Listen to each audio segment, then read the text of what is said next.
Welcome to all student, आप सबका स्वागत है मस्ती की पाठशाला में। मेरे इस क्लास में मैं हूँ पीडी रामकृष्णा। ठीक है, लेट्स बिगिन। आप सबका फिर से एक बार स्वागत करता हूँ। आशा करता हूँ कि आप सभी लोग अच्छे होंगे, घर में होंगे और सेफ होंगे, ठीक है, और पढ़ रहे होंगे। हालांकि डेली का जो लाइव सेशन है मैं कंटिन्यू नहीं कर पा रहा हूँ, इसके लिए मैं आपसे माफ़ी मांगता हूँ, ठीक है। लेकिन मैं जो रिकॉर्डेड सेशन आपके लिए लेकर आ रहा हूँ क्योंकि आपका स्टडी हैम्पर ना हो। As soon as I will restore in my system I will start live session also. Okay, मैं लाइव सेशन भी स्टार्ट करूँगा और मैक्सिमम चीज़ आपको तक पहुँचाने की पूरी कोशिश करूँगा, पहुँचाऊँगा, ठीक है। हाँ, चलो आगे बढ़ते हैं। इसी के साथ आज का सेशन शुरू करते हैं। आज छोटा सा है, ज़्यादा बड़ा नहीं है। एक पर्टिकुलर स्पेसिफिक स्पीशीज़ के बारे में आज बात करने वाले हैं, ठीक है। चीता के बारे में बात करने वाले हैं, ठीक है। आगे बढ़ने से पहले हम फिर से एक बार देख लेते हैं, ठीक है। हम ये जो इनिशिएटिव जो कर रहे हैं, टोटल जो आपको पढ़ा रहे हैं, digital India to power to empower initiative के अंडर आपको आप तक ये सारा एजुकेशनल मटेरियल पहुंचा रहे हैं, ठीक है। It is counted under the e learning के तहत इसको माना जाता है, ठीक है। And whether you are from KV school और you are from Navodaya Vidyalaya और you are from NCS or you are from Army Public School or any other private schools, or even if you are just learning from NIOS and if you are opting for CBSE board, that is if you are learning from NCERT syllabus, you are welcome here, free to learn here, okay। आप सभी लोग देख सकते हैं और कोई curiosity के तहत अगर इन लेक्चर्स को देखना चाहता है अपना नॉलेज बढ़ाने के लिए, वो भी देख सकता है, ठीक है। इसी के साथ आगे बढ़ते हैं। ये इनिशिएटिव स्टूडेंट ने स्टार्ट किया था, ठीक है, मस्ती की पाठशाला।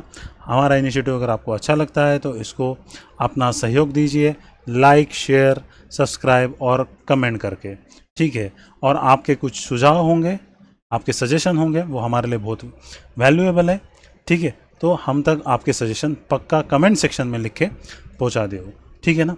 तो आपका सपोर्ट हमें और प्रोत्साहित करेगा आगे आपके लिए और भी काम करने के लिए, ठीक है। आगे बढ़ते हैं। आज हम देखने वाले हैं एक्सटिंक्शन ऑफ इंडियन चीता, ठीक है। ये चैप्टर 2 है ज्योग्राफी का, उसका पार्ट 4 है, specifically highlighting extinction of Indian चीता। इंडियन चीता के बारे में देखते हैं। आप पूछोगे सर हम तो जू में विजिट करते हैं। हाँ, जू में विजिट करते हैं, वहाँ पर चीता दिखाई देता है, बड़ा सा लिखा रहता है, बट एक्चुअली तो जू में जो चीता है वो चीता इंडियन चीता नहीं है। Either you are having a confusion over the leopard and cheetah. चीता और लेपर्ड के बीच में कन्फ्यूज होते हैं क्योंकि दोनों जो एनिमल्स है दोनों कैट फैमिली से है और दोनों के जो शरीर पर इस तरीके से एक डिज़ाइनर पैटर्न बना होता है, ठीक है, cheetah and leopard, okay. But both are very separate. Zoo में जो आप चीता देखते हो वो यह चीता नहीं है। इंडियन चीता भारत के भूमि से एक्सटिंक्ट हो चुका है, विलुप्त हो चुका है। उसी के बारे में आज हम देखने वाले हैं कि उसकी कहानी क्या है, ठीक है। एशियाटिक चीता वो कौन थे, कैसे थे, कहाँ रहते थे, कितनी आबादी थी और वो इस धरती से विलुप्त कैसे हो गए, ठीक है। उसके बारे में हम लोग पूरी तरह से आपको बताने वाले हैं, ठीक है ना। चलो लेट्स मूव ऑन, आगे बढ़ते हैं, ठीक है।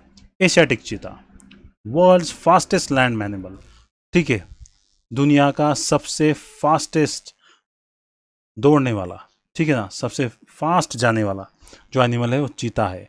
उसका बायोलॉजिकल नेम है Acinonyx jubatus, okay. Is a unique and specialise member of a cat family, cat family से है, यूनिक मेंबर है। And it can move at the speed of 112 kilometre per hour, 112 kilometre प्रति घंटे की रफ्तार से ये दौड़ सकता है। ठीक है, दुनिया का सबसे फास्टेस्ट लैंड मैमल है, लैंड मैमल। ठीक है, चीता, एशियाटिक चीता। ठीक है, is often mistaken leopard, leopard के साथ हम लोग उसको कंपेयर करते हुए लेपर्ड को भी हम चीता समझ लेते हैं, लेकिन दोनों बहुत अलग अलग है। इनका मेन जो है डिस्टिंक्शन क्या है, ये जो यहाँ पर स्ट्रिप दिख रही है उसके चेहरे के पास, चेहरे के पास से आँख से होते हुए नीचे आने वाली जो स्ट्रिप आपको दिखाई दे रही है, ठीक है, स्पेशली ये स्ट्रिप चीता के पास होती है, और ये स्ट्रिप दोनों तरफ होती है आंखों के। ठीक है, आइस के ऊपर से होते हुए, ठीक है, फेस से होते हुए उसके जॉ तक आती है। ठीक है, ब्लैक स्ट्रिप जो है वो चीता के ऊपर होती है, लेकिन लेपर्ड के साथ ऐसा कोई फीचर नहीं होता है। ठीक है, that is only the main distinction mark between a चीता एंड लेपर्ड। ठीक है, चीता एंड लेपर्ड के बीच में यही मुख्य डिस्टिंक्शन है, डिफरेंसेस है। आगे बढ़ते हैं। ठीक है, Asiatic cheetah prior to the 20th century, ठीक है, 20वीं सदी से पहले ये क्या अफ्रीका और एशिया, ये पूरे भूभाग में फैले हुए थे, टोटल एशिया में और northern horns of Africa, maximum time most of the part of Africa also. ठीक है, African cheetah and Asiatic cheetah genetically धीरे धीरे अलग हो गए, क्योंकि दोनों प्रजातियां जियोग्राफिकली एक दूसरे से मिक्स नहीं हो पाई, तो हल्का सा डिफरेंस है, लेकिन दोनों एक ही फैमिली से है। ठीक है, आज जो है एशियन चीता जो है ऑलमोस्ट एक्सटिंक्ट हो चुका है, विलुप्त हो चुका है और पूरी तरह से ख़त्म होने के कगार पर है, क्योंकि उनका जो हैबिटेट है वो ऑलमोस्ट नष्ट हो चुका है। और चीता जिन प्राणियों पर डिपेंड रहता था, प्रेस पर, ठीक है ना, जिन जानवरों को खाता था, वो भी विलुप्त हो चुके हैं। चीता एंड टाइगर अपनी टेरिटरी एक साथ शेयर नहीं करते। ठीक है, वो अपने अपने मार्किंग अलग रखते हैं। ठीक है, इसलिए उनकी स्पेसिफिक टेरिटरी होती है। जहाँ पर चीता की टेरिटरी थी वहाँ पर मैक्सिमम जगह पर ह्यूमंस ने अपने हैबिटेट कर लिए, तो चीता के रहने वाली जगह पर ह्यूमंस ने कैप्चर कर लिए। वहाँ पर इंडस्ट्रीज़ है, इंफ्रास्ट्रक्चर डेवलपमेंट प्रोजेक्ट्स है, जिसकी वजह से इनका रहने की जगह ख़त्म हो गई है और उनका सर्वाइवल रेट काफ़ी ख़त्म हो गया। मोस्ट ऑफ द कंट्रीज जो है एशिया के, वहाँ से वो ख़त्म हो चुका है। ठीक है, species declare extinct in India long back 1952, Bharat में 1952 से ही चीता को विलुप्त करके डिक्लेयर कर दिया है। भारतीय भूमि से भारतीय चीता जो था, एशियाटिक चीता, जो 112 किलोमीटर प्रति घंटे की रफ्तार से दौड़ सकता था, दैट चीता is extinct and declare since 1952। तो अभी जो आप जूज में जो चीता देखते हो वो एक्चुअली लेपर्ड है। अगर कोई चीता होगा तो अफ्रीकन मूल का चीता है, ठीक है ना, अफ्रीकन चीता है या तो फिर ईरानियन चीता है। ठीक है, तो देखते हैं इसके हिस्ट्री में, चीता का हिस्ट्री से, इंडियन हिस्ट्री से काफ़ी संबंध रहा है। ठीक है ना, यहाँ पर हम देख सकते हैं। ठीक है, यहाँ पर मैं मार्किंग कर देता हूँ, ये जो चीता दिख रहा है आपको, ये 2 जगह पर, ठीक है, और यहाँ पर एक है। ठीक है, तो ये पेंटिंग्स है, मुगल कालीन पेंटिंग है। यहाँ पर देख सकते हैं चीता को एक आदमी ने पकड़ा हुआ है, ठीक है, और वो उसको बोल रहा है कि आगे जाके हमला करो। यहाँ पर चीता जो है हिरन को खा रहा है। ठीक है, actually this is a scene of hunting, hunting का सीन है जो पेंटिंग में उन्होंने दिखाया हुआ है। ठीक है, यहाँ पर हम डायरेक्टली देख सकते हैं कि चीता का यूज़ जो है राजा महाराजा लोग शिकार के वक्त एक एज असिस्टेंस करके करते थे। ठीक है, यहाँ पर क्लियर कट आपको दिखाई दे रहा है, चीता 2 जगह पर है, तीसरी जगह पर यहाँ पर है। ठीक है, जहाँ पर उन्होंने शिकार के लिए जो इंसान जो जाते थे उनको हेल्प करते थे। यहाँ पर शिकारी कुत्ते भी दिख रहे हैं हमें, ठीक है, लेकिन स्पेसिफिकली ये चीता यहाँ पर दिखाई दे रहा है। ठीक है, अभी आगे बढ़ते हैं। ठीक है, एशियाटिक चीता, और एक पेंटिंग है इसी के मुताबिक, यहाँ पर मैं आपको दिखा देता हूँ रेड मार्क करके। ठीक है, यहाँ पर एक ये चीता है, स्पेसिफिकली चीता को टेमिंग करते हुए एक आदमी है। यहाँ पर एक दूसरा चीता है। ठीक है, जो जो चीज़ मैंने हाईलाइट की है आप स्पेशली देख सकते हैं। ठीक है, यहाँ पर तो अब देखो, ये रहा यहाँ पे चीता, जो स्प्रिंगिंग चीता है, और यहाँ पे एक हिरन को पकड़ने की कोशिश कर रहा है। पीछे जो है घोड़े पर जो है बैठे हुए हॉर्स राइडर्स है, those are under the hunting operation, ठीक है। Here is another cheetah who already had a catch, उसने एक कैच पकड़ा हुआ है हिरन को। यहाँ पर ये सीन दिख रहा है, यहाँ पे फेंसिंग है, फेंसिंग है उस तरफ लोग है, फेंसिंग के इनर साइड में ये चीता है एज अ गार्डिंग, ठीक है। उसको गार्ड करके यूज़ किया जा रहा है, वो टेम किया हुआ है, देख सकते हो। इंसान ने उसके गले में पट्टी बांधी हुई है और जो है वो इंसान द्वारा कंट्रोल किया जा रहा है। तो इस तरीके से इंडियन हिस्ट्री में इसका काफ़ी यूज़ हुआ है एक्चुअली, ठीक है। रॉयल फैमिलीज यूज़ करते थे, after that British also use it, ठीक है। आगे बढ़ते, यहाँ देख सकते हो पिक्चर में क्लियर कट कि किस तरीके से चीता को टेम किया जा रहा है और चीता का यूज़ स्पेशली हंटिंग के लिए किया जा रहा है, ठीक है। पेंटिंग के द्वारा हम समझ सकते हैं इसमें, ठीक है। यहाँ पर दो इंसान हैं और एक ने स्पेशली इसको गले में पट्टी बांध रखी है और कानों के ऊपर देखो एक मफलर जैसा लगाया हुआ है, पीछे भी रेड कलर का स्ट्रिप लगाया हुआ है। और वो इस पेंटिंग में डिपिक्ट किया गया है कि they are ready for attack, ठीक है। चीता क्या कर रहा है, रेडी फॉर अटैक, ठीक है।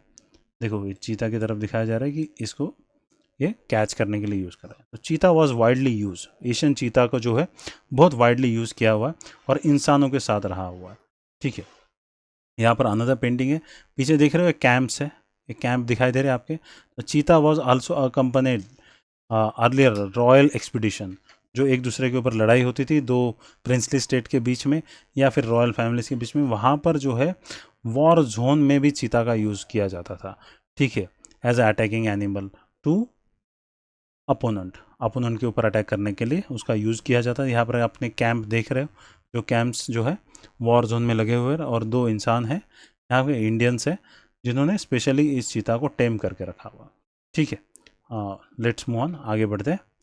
यहाँ पर आप देख सकते हैं ये रॉयल सील है, ठीक है। चीता को रॉयल स्टेटस अवेलेबल है, जहाँ पर चीता ज़्यादा पाए जाते थे और उसका काफ़ी इम्पोर्टेंस था और उनको रॉयल स्टेटस भी दिया हुआ है। सील के अंदर इसको यूज़ किया हुआ है। एक कोल्हापुर जो है प्रिंसली स्टेट था, वहाँ उनका जो रॉयल सिंबल है उसमें देखो, देख सकते हो आप दो चीता है यहाँ पे, ठीक है। दो चीता आपको दिखाई दे रहे हैं। इसी हिसाब से हम समझ सकते हैं कि भारत में और पूरे जो एशियाटिक रीजन में ये जो चीता है कितने इम्पोर्टेंट थे और इंसान के साथ रहते थे, ठीक है ना। और स्पेशली इंसान के कॉन्ट्राडिक्टरी नहीं थे, दोनों में मेल मिलाप था और एक हिसाब से वो कॉम्बिनेशन में काम करते थे, ठीक है। आगे बढ़ते हैं हम लोग, ठीक है।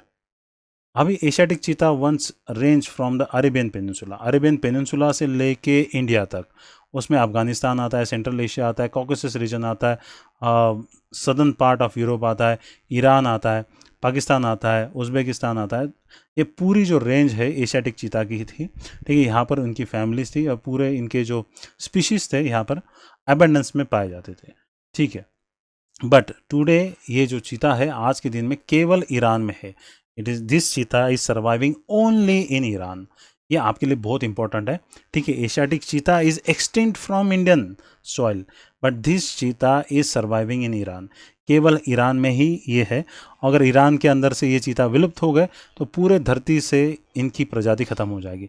फिर इनका जो डिस्टेंस ब्रदर है अफ्रीका में जो है अफ्रीकन चीता, जिससे जेनेटिकली थोड़ा सा डिफरेंस है, केवल वही बच जाएगा, ठीक है ना।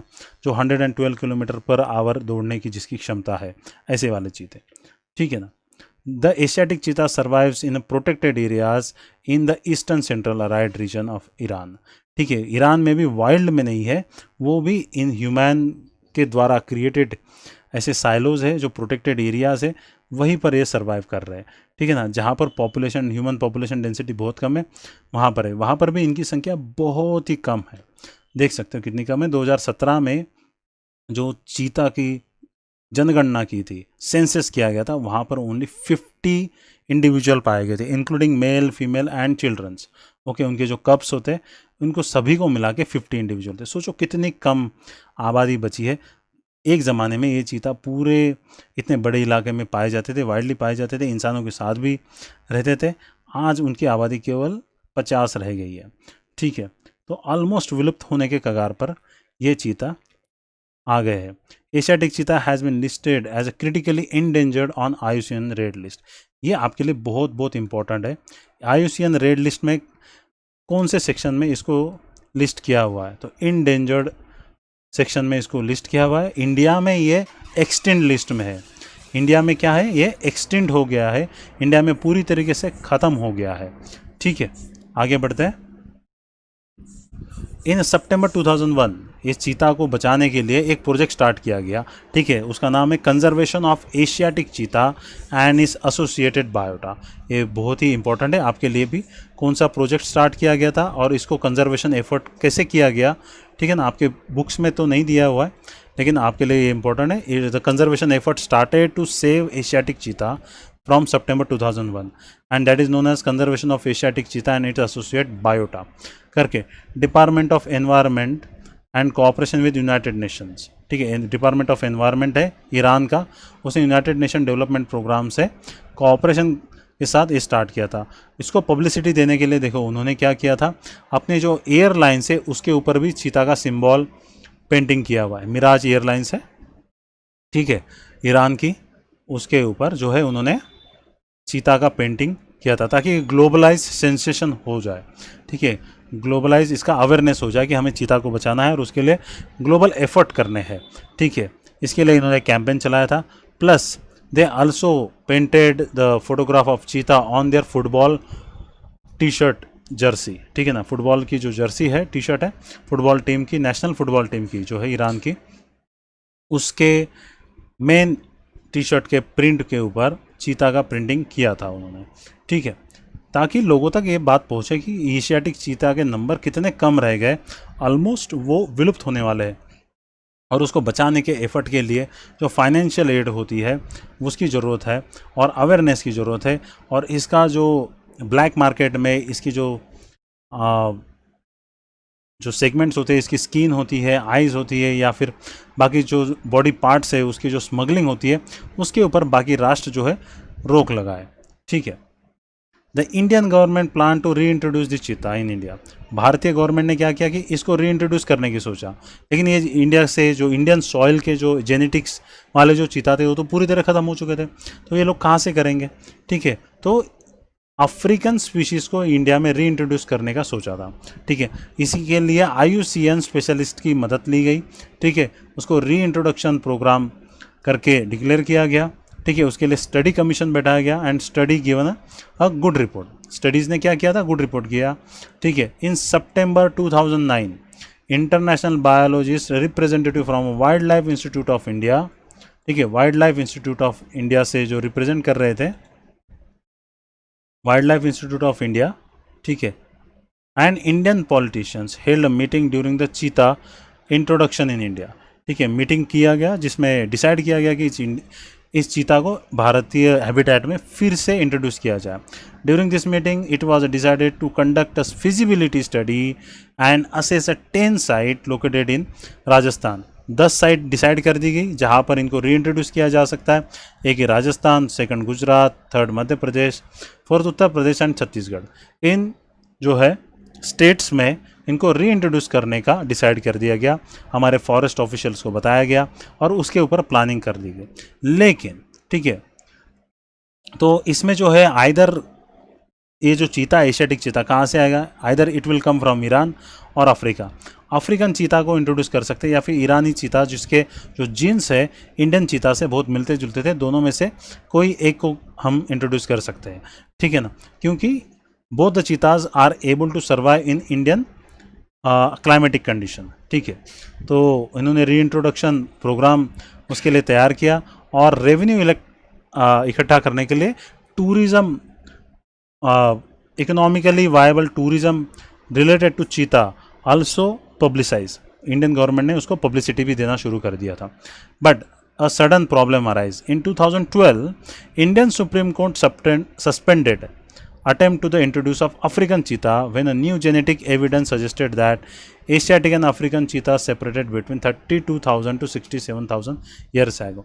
जब एक जेनेटिक स्टडी किया गया उससे हमें पता चला कि अफ्रीकन चीता और इंडियन चीता जो है 67,000 ईयर्स एगो सेपरेट हो गए थे, और अभी जो करंटली उनके जो जेनेटिक मूल है वो बहुत ही अलग है। तो अफ्रीकन चीता इंडिया में इंट्रोड्यूस करने के बाद किस तरीके से बिहेव करेंगे वी एग्जैक्टली डोंट नो। क्या वो वहाँ से बीमारी लेकर आएंगे? अफ्रीका की जेनेटिक बीमारी तो लेके नहीं आएंगे जिसके स्प्रेड होने की वजह से बाकी वाइल्ड एनिमल जो है एक्सटिंक्ट होने का खतरा है, या फिर वो यहाँ पर आने के बाद डोमिनेंस हो जाएंगे, ठीक है, और छोटी छोटी सब स्पीशीज से उनके लिए प्रॉब्लम क्रिएट कर सकते। तो सुप्रीम कोर्ट ने इसके ऊपर स्टे लगा दिया। Then also government of India in 2014 also wanted to revive this project, still there is no revival. अभी तक कोई रिवाइवल नहीं हुआ है, अभी तक कोई प्रोजेक्ट रीइंट्रोडक्शन स्टार्ट नहीं किया गया है, लेकिन गवर्नमेंट ऑफ इंडिया इस पर सोच रही है।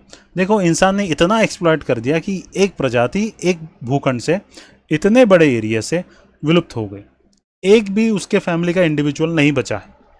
आप सोच सकते हो, ऐसा प्राणी जिसने हमारे साथ हमारे डेवलपमेंट में योगदान दिया है, साथ में रहा है, ठीक है, even it was not harmful for men, even we can able to tame this animal, such a kind of animal extinct only because of our rampant greed and we destroy their habitats। हमने उनके पूरे habitat को destroy कर दिया, ठीक है, और उसकी जितना प्रे बेस था उसको पूरी तरह से ख़त्म कर दिया। उसी के कारण ये सारा चीज़ हुआ है, ठीक है। तो देख सकते हो एक्सटिंक्शन ऑफ दिस एनिमल, ऐसा बहुत सारे एनिमल के साथ है, लेकिन ये चीता का केस हमने समझाने के लिए लिया हुआ है। आपके बुक में भी थोड़ा सा चीज़ दिया हुआ है, लेकिन उसको थोड़ा सा एक्सपांड करते हुए मैंने आपको बताया, ठीक है। इसी के साथ आप थोड़ा सा सेंसिटिव हो जाओ एनिमल्स के बारे में, उनके हैबिटेट के बारे में, और जहाँ पर भी हम देखते हैं कि ट्री का डिस्ट्रक्शन हो रहा है और रैम्पेंट प्रॉब्लम क्रिएट हो रहा है, एक ट्रीज़ को और या फिर उनके हैबिटेट को काटा जाता है, तो वहाँ पर रहने वाले जानवर, पंछी, पक्षी सभी की लाइफ हैम्पर हो जाती है। और ऐसा भी हो सकता है कि कोई प्रजाति विलुप्त हो जाए, जैसे चीता हो गया। तो हमें काफ़ी सेंसिटिव होना चाहिए, ठीक है, और इसके बारे में सेंसेशन होना चाहिए। केवल मार्क्स गेन करने के लिए नहीं पढ़ रहे, आगे जाके आप में से ही लोग कोई फॉरेस्ट ऑफिसर बनेंगे, आगे जाके आईएएस ऑफिसर बनेंगे, मंत्री बनेंगे, या फिर कोई बिजनेसमैन बनेगा और जो अपनी फैक्ट्री ऐसे इलाकों में ले जाना चाहेगा। तो you must be very sensitive regarding this issue also before taking any decision. For that purpose this information given in your book, क्योंकि आगे जाके आप ही डिसीजन लेने वाले हैं। सॉरी। तो आपके डिसीजन का जो है असर बहुत पड़ेगा इकोलॉजिकल इन्वायरमेंट पर के ऊपर और फ्यूचर जनरेशन के ऊपर, ठीक है। इसी के साथ मैं आपको छोड़ जाता हूँ। थैंक्स फॉर वॉचिंग, ठीक है। आपको अच्छा लगे तो लाइक करो, कमेंट पक्का करना, शेयर अपने दोस्तों के साथ करना, और इसको केवल मार्क्स लेने के लिए स्टडी मत करो, इससे कुछ सीखो और इसको इम्प्लीमेंट करने की कोशिश करो। इससे हमें वैल्यू मिलता है, ठीक है। कौन सा वैल्यू है? ह्यूमन वैल्यू है, compassionate towards the wild animal and wild life. उनके कंपैशनेट हमें होना चाहिए, उनके साथ उनके तकलीफ़ों को समझना चाहिए, उनको कंजर्वेशन एफर्ट करने चाहिए। ये जो ह्यूमैनिटेरियन वैल्यू हमें एडिशनल इस बुक से मिल रहे हैं, इस लेसन से मिल रहे, उसे हमें सीखना है, ठीक है ना। इसी के साथ मैं आपसे विदा लेता हूँ, ठीक है। Thanks for watching. Stay home, stay safe, keep learning, keep growing, stay cool and be successful. इसी तरह पढ़ते रहिए और सदा जीवन में आगे बढ़ते रहिए, ठीक है। और अपने पढ़ाई का रियल लाइफ में यूज़ करते हुए देश के प्रोग्रेस के लिए काम में लाइए, ठीक है। Stay home. जय हिंद, जय भारत।